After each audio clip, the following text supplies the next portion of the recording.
எழுந்து வா மருமகளே, ஸ்கேன் பண்ணி உன்ற குழந்தை எப்படி இருக்குன்னு பார்த்துடலாம் என்றவர் தமிழை பக்கத்து அறைக்குள் கூட்டிச் சென்று ஸ்கேன் பார்த்துவிட்டு வெளியே வந்தவர், சரவணா, உன்னோட பேபி நல்லா இருக்குடா என அவர் கூறிக்கொண்டிருக்கும் போதே எழுந்து பக்கத்து அறைக்குள் சென்றவன் புடவையை சரி பண்ணி கொண்டிருந்தவளை இழுத்து அணைத்து கொண்டான்.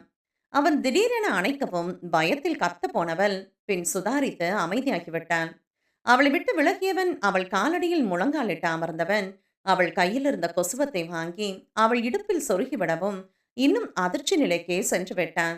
இன்று தன் கணவன் செய்யும் ஒவ்வொரு செய்கையும் அவளின் மனதில் அவனின் மீதான நல்ல எண்ணத்தை உருவாக்கியது.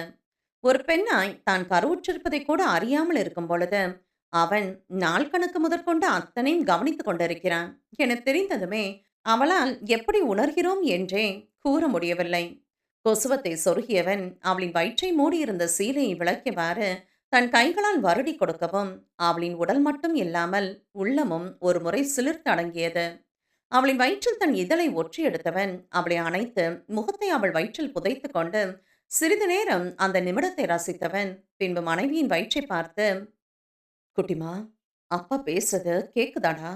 உன்னை கையில ஏந்தி கொள்ளும் நாளுக்காக அப்பா காத்துட்டு இருக்கேன்டா. இவ்வளவு நேரம் கனவுலகத்தில் இருந்தவள் அவன் குழந்தையிடம் பேசிய வார்த்தையை கேட்டதும் கனவு மொத்தமும் கலைந்து நிஜத்திற்கு வந்ததைப் போல உணர்ந்தவள், அப்ப இது எல்லாம் குழந்தைக்காக தானா? மனதில் நினைத்தவள் அப்படியே மயங்கி சரிய ஆரம்பித்தான்.